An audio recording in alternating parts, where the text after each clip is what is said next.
This story takes place when I was 12 years old. At that age, I was aware of my surroundings and had a good sense of danger, but I was also still young enough to attract some creepy attention. I lived in a fairly busy neighborhood, but our street was a dead end near a forest preserve. Across the street from us was a sump, and if you walked through the forest, you would find a small community park.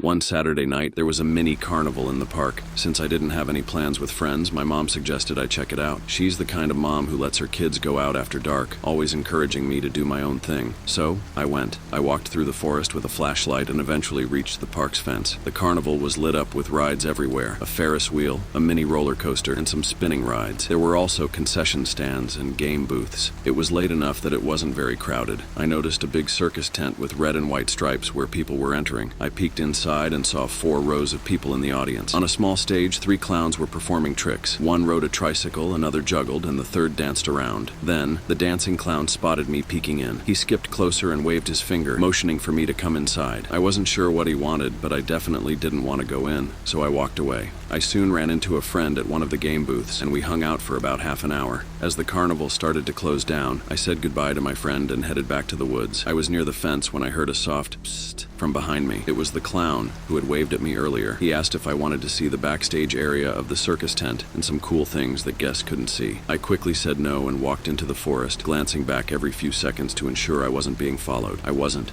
The clown just stood there, watching me with a painted smile that made the situation even more unsettling. Once I was out of sight, I began to run until I was confident he couldn't find me. I didn't want to tell my mom what happened because I loved being allowed to go out whenever I wanted, and I feared this might ruin that.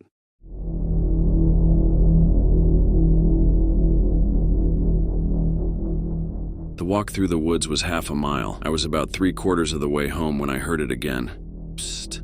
This time I felt sick. I turned and saw the same clown stepping out from the darkness of the trees into the beam of my flashlight. When he got close enough, I threw my flashlight at him and ran toward home. I could hear him close behind me until I reached the road, then I heard him turn around. When I got home, I was breathing heavily, like I had just run a marathon. My mom was concerned, but I lied and told her I jogged the whole way back. After that, I never mentioned it again.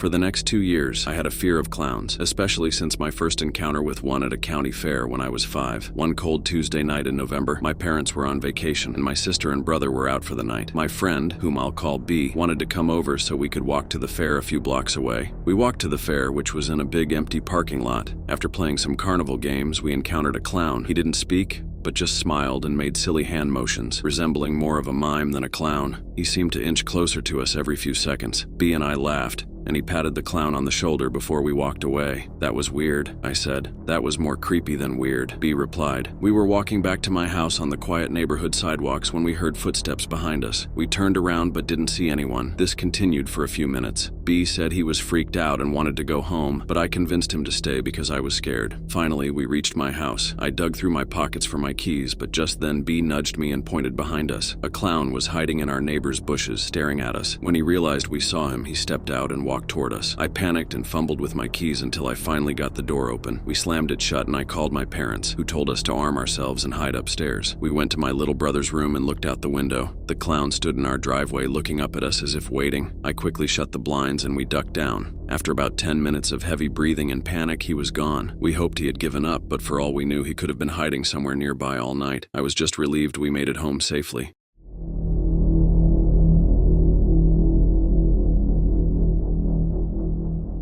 Lately, there have been many reports of clowns luring children into the woods. I was one of the first to experience this, and it was terrifying. I want to remain anonymous in case the clown finds out who I am. Here's what happened. I am now 14 years old and live in a small town in South Carolina with a population of about 130 people. Summer was ending, and I had a summer job at the local lumber yard. It was a great job where I helped customers load lumber into their vehicles, and it kept me physically fit. My house is exactly 1 mile away, so I walked to and from work every day. After a long day of hauling hauling lumber. I finished work around 9:30 p.m. and started my walk home. The moon was just beginning to light the road, and the sun had set behind the hills. There are no other houses between the lumberyard and my home. Our town is very rural. The road is narrow and freshly paved, with hills that prevent you from seeing what's ahead until you crest them. The trees are thick, and I could hear crickets and frogs creating a nighttime symphony. Usually the walk home takes about 30 minutes. I often listen to music to pass the time, but that night I forgot my earbuds. As I walked, I kicked rocks along the pavement, finding it oddly satisfying.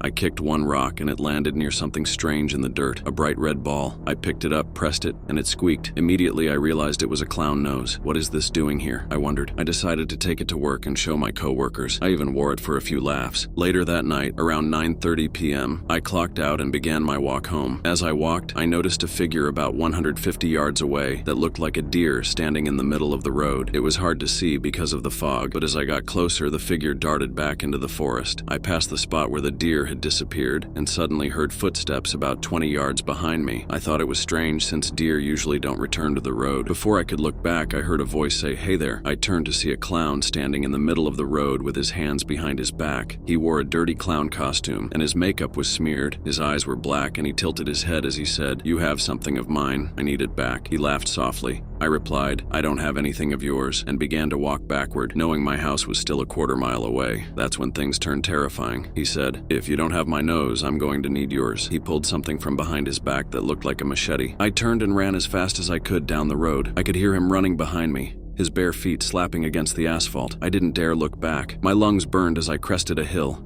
and I could hear him getting closer, even hearing his giggle fueling my adrenaline. Just then, a truck crested the hill, and I waved my arms in panic. The clown stopped, and when I looked back, he was gone. I told the driver what happened, and he called the police. I will never make that walk again. I have no idea how the clown got there or why he was waiting for me. I've never seen any vehicles parked in that area, and there are no other houses nearby. This was my worst nightmare come true. Now I've learned that more people have had similar experiences with clowns hiding in the woods and stalking them. Is this a cult? A group of scary clowns trying to terrify people? I don't know, but I do know that I'll never be able to walk in the dark or look at clowns the same way again. Have you faced something similar to my story? Comment your scariest stories. I'd love to hear your story.